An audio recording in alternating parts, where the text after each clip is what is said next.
इसलिए social site पर कितनी लड़कियों के आई लव यू रोज आते हैं। जी। सबके आई लव यू आप ही एक्सेप्ट करेंगे क्या? नहीं। फेसबुक के जरिए एक महिला ने कैसे एक पुरुष को फंसाया और उसको जेल पहुंचाया। बेचारा रो रो के बुरा हाल है। गुरुजी भी परेशान हो गए उसकी बात सुन के। पूरा कहानी जानने के लिए वीडियो को लास्ट तक जरूर देखें। यह है कि जब हम किसी कर्म का पश्चाताप करते हैं तो उस पश्चाताप का एहसास अपने परिवारजनों को या फिर दूसरों को कराना आवश्यक है क्या, और फिर उन्हें इस चीज का एहसास कैसे करा सकते हैं? क्या गुनाह किया आपने जो यहाँ सर गुरुजी मुझ पे अपहरण और दुराचार का केस लगा है। तो आपने अपहरण किया था? गुरुदेव मैंने अपहरण नहीं किया था। लड़की ने मुझे ये बताया था कि उसकी माँ उनको प्रताड़ित करती है। मैंने लड़की को ये बताया था कि मैं शादीशुदा हूँ और मेरे बच्चे भी हैं। तो लड़की ने बताया था कि उसके माँ बाप दोनों अलग रहते हैं और वो मुझे सोशल साइट पे मिली थी। उससे पहले मैं कभी मिला भी नहीं था, सिर्फ सोशल साइट पे हमारी कम्युनिकेशन चलती थी। तो उसने मुझे ये बोला कि वो माँ के साथ रहती थी, माता पिता दोनों उनके अलग अलग रहते हैं किसी कारणवश। तो उनकी माँ उनको काफी मारती डांटती थी, गालियां देती थी काफी ज्यादा।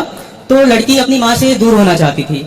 तो उसने मुझे बताया कि मैं दूर होना चाहती हूँ। मैंने उसे समझाया कि देखो वो तुम्हारी माँ है, उनको छोड़कर मत जाओ, मेरा भी परिवार है, मैं भी उन्हें छोड़कर नहीं जा सकता।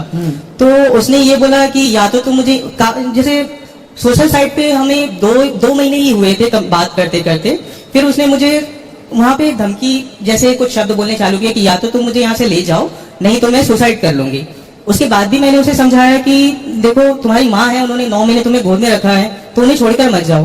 तो उसने बोला मैं कुछ नहीं जानती, मैं यहाँ पे अगर रहूंगी तो मैं सुसाइड कर लूंगी। तो इस वजह से मुझे काफी प्रेशर दिया गया और उसकी जो बात करने का जो टोन था उसमें ऐसा लगा कि शायद वो सच में सुसाइड कर लेगी।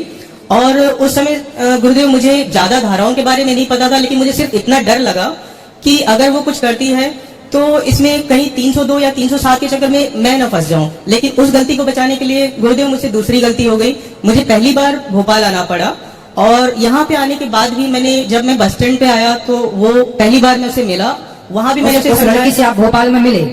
जी। उस लड़की से आप मिले, फिर क्या हुआ? मैंने उसे समझाया कि देखो अभी भी वक्त है, लौट जाओ, कुछ भी नहीं बिगड़ा है। फिर तो उसने बोला मैं लौटने के लिए नहीं आई हूँ। तो मैंने बोला देखो बहुत कुछ प्रॉब्लम हो जाएगी, मुझे भी दिक्कत है, मेरी भी फैमिली है। तो उसने बोला देखो मैं सबको संभाल लूंगी। मैंने कहा संभालना क्या है? तो कहती मैं जी नहीं पाऊंगी यहाँ पे आपके बिना। तो मैं आसाम में प्रेशर के चलते मुझे जल्दबाजी में आसाम में जॉब ढूंढनी पड़ी। और फिर वहां से इटारसी से जब मैं ट्रेन से जाने लगा तो वहां पे उसने बोला कि हम कुछ गलती तो नहीं कर रहे। मैंने वहां भी उसे मौका दिया। आपने उस लड़की के संग रहना स्टार्ट कर दिया? जी, आसाम में। आसाम? जी, गुवाहाटी आसाम। जी। उस लड़की के संग आप रहने लग गए? जी। रिलेशन में रहने लग गए?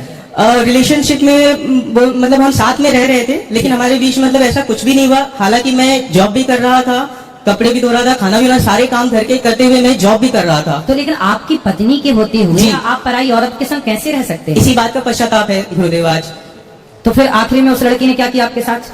अभी सर गुरुदेव वो वापस आने के बाद जब पुलिस ने वहां पकड़ा तो वहां पे उसने बयान यही दिया जो सच था कि उसकी माँ उसे प्रताड़ित करती थी। उसने मुझे बोला तो लड़के ने उसे मना किया, ये समझाया कि अपनी माँ को छोड़कर मत जाओ, लेकिन फिर भी मैं जिद करके उनके साथ आई। लेकिन यहाँ पे आने के बाद जब यहाँ आया भोपाल थाने, गोविंदपुरा थाने, तो वहां पे उसकी माँ और पापा ने भी यही कहा था कि बेटा हमें कोई केस नहीं करना, हमें बदनामी नहीं लेनी, आप चले जाना। लेकिन बाद में क्या हुआ मुझे नहीं पता, बाद में उन्होंने बयान चेंज कर दिए। फिर क्या बयान कर दिया उन्होंने?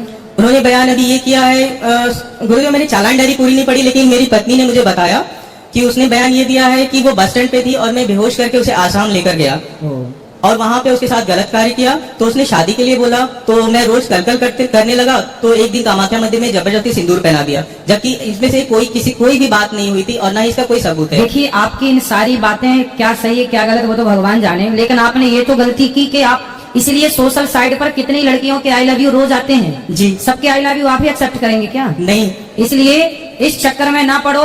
कोई भी लड़की सोशल साइट पर आपको कुछ भी भेजे कि जी मैं बहुत प्रताड़ित हूँ, बहुत परेशान, आज के जमाने में इस तरह से भलाई करने का भी जमाना नहीं है। जी। समझो जी। आपने की तो भलाई, जी, फंस गए। इसलिए ये कोई भलाई नहीं है कि आप अपनी पत्नी को, और पुरुषों को क्या हो जाता है, जी, तुम औरतों का ही भला करना चाहते हो जी, अपनी पत्नी के होते हुए। काहे औरतों के बारे पुरुष भी तो दुख संकट में उनका भी भला करो। औरतों पे ज्यादा तुम्हें दया आती है। जी। उसी का दंड है ये साहब। इसलिए किसी भी पुरुष को इस तरह से किसी सोशल साइट में कोई लड़की जुड़ी हो कभी भी आप उसके आई लव यू को एक्सेप्ट मत कीजिए, कभी भी उसकी बातों पर, झूठी बातों पर विश्वास मत कीजिए, वरना आप शिकार। आजकल तो बहुत लोग साहब धंधा करते हैं लड़कों को फंसाने का, जी और आप जैसे पढ़े लिखे लोग फंस भी जाते हैं। जी इसलिए देखो, आपने अपनी हंसती खेलती जिंदगी में आग लगा दी। जी आपकी पत्नी अब क्या सोचेगी कि मेरा पति, बताओ, उसने मुझे, आप भले गलत नहीं है जी। लेकिन आपकी पत्नी के मन में ये तो आ गया ना कि मेरे जी। पति ने मुझे धोखा दिया। जी। कल को आपके बच्चे बड़े होंगे, फिर वो बच्चे क्या सोचेंगे कि आप, मेरा पिता ऐसा था। भगवान करे आप जल्दी इस केस से बरी हो जाएं। आप जी। गलत नहीं है, अच्छी बात है, लेकिन आपने जो गलतियां की उसका दंड देने के लिए साथ भगवान ने यहाँ भेजा, और जी। बहुत जल्दी भगवान आपकी कृपा करके रक्षा करेंगे और आप सब ठीक होगा। गुरुदेव। तो दोस्तों, आज की वीडियो आपको कैसी लगी और आपने किस वीडियो से क्या सीखा, कमेंट में जरूर बताएं। जय श्री राधे। मिलते हैं अगली वीडियो में।